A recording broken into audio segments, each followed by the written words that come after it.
महत्व सुनाते हैं।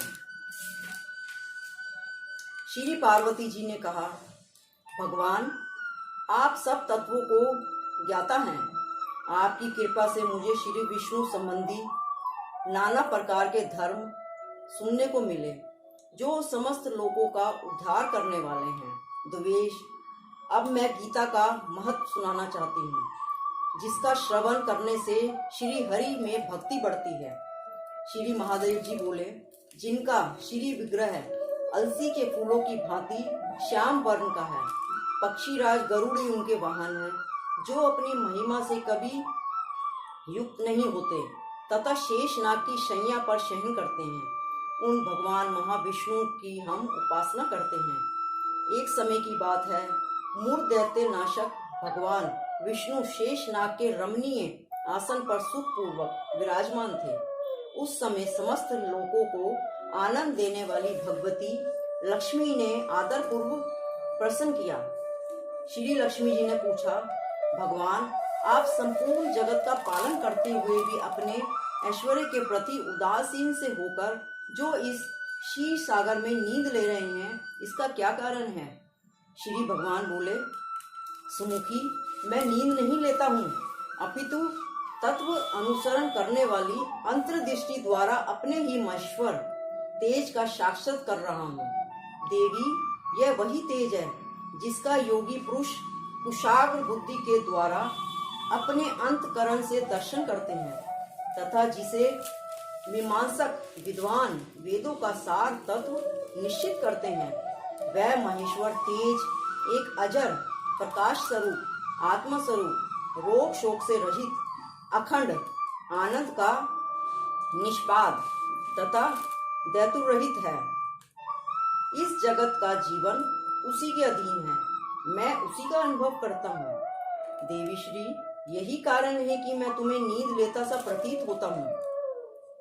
श्री लक्ष्मी जी ने कहा, ऋषिकेश, आप ही योगी पुरुषों के धैर्य हैं। आपके अतिरिक्त भी कोई ध्यान करने योग्य तत्व है? यह जानकर मुझे बड़ा कौतूहल हो रहा है।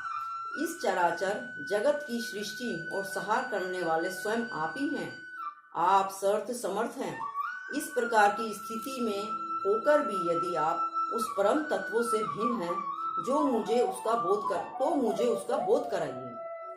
श्री भगवान बोले, प्रिय, आत्मा का स्वरूप दैत्य और अद्वैत से पृथक, भाव और अभाव से मुक्त तथा आदि और अंत से रहित है।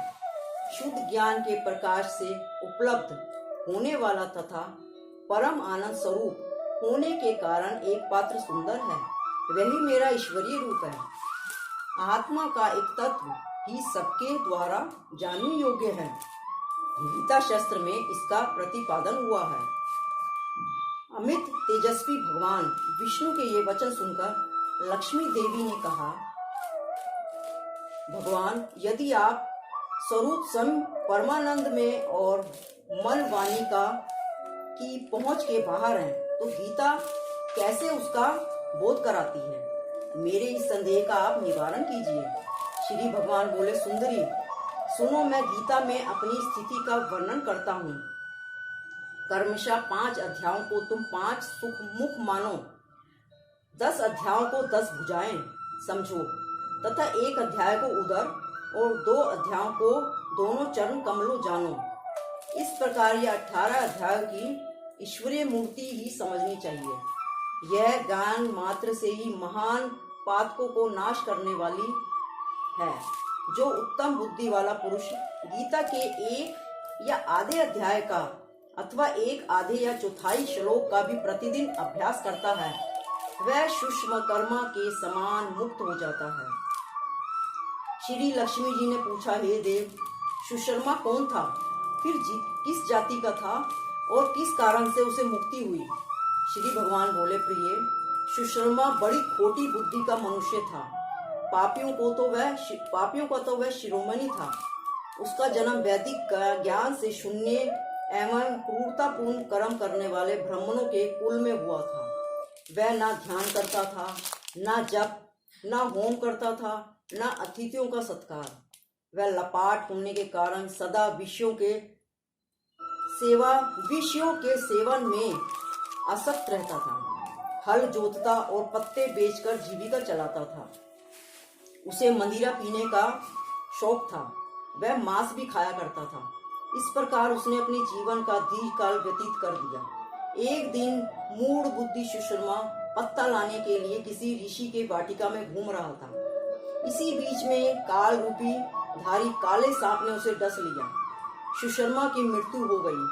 तदंतर वह अनेक नरकों में जहां वहां की यातनाएं भोगकर मृत्यु लोक में लौट आया और बोझ ढोने वाला बैल बन गया। उस समय किसी पगु ने अपने जीवन को आराम में व्यतीत करने के लिए उसे खरीद लिया। बैल ने अपनी पीठ पर पगु का भार ढोते हुए बड़े कष्ट से 7-8 साल बिता दिए। एक दिन पगु किसी ऊंचे स्थान पर बहुत देर तक बड़ी तेजी के साथ उसने बैल को घुमाया। इससे वह थककर बड़े वेग से पृथ्वी पर गिरा और मूर्छित हो गया। उस समय वहां कोतूहल वंश आकृष्ट हो बहुत से लोग एकत्रित हो गए।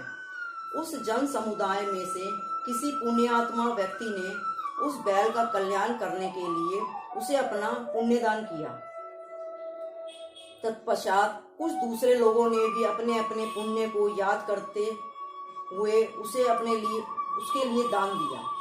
उस भीड़ में एक वैश्य भी खड़ी थी। उससे अपने पुण्य का पता नहीं था, तो उसने भी लोगों को देखा देखी उस बैल के लिए कुछ त्याग किया। तदंतर यमराज के दूत उस मरे हुए प्राणी को पहले यमपुरी ले गए। वहां एक विचार कर कि यह वैश्य के दिए हुए पुण्य से पुण्यवान हो गया है, उसे छोड़ दिया।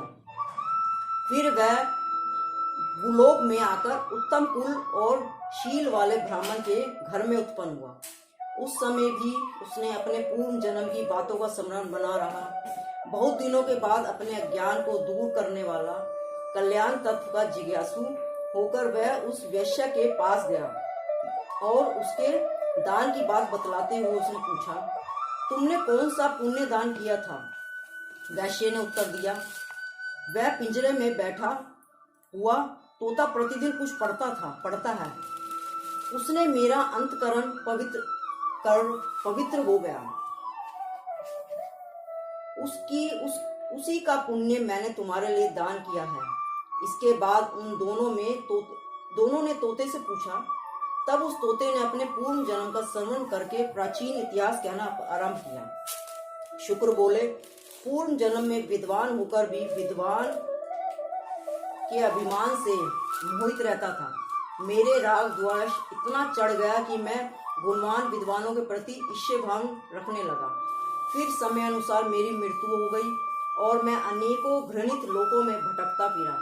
उसके बाद और अत्यंत निंदा करने के कारण तोते के कुल में मेरा जन्म हुआ।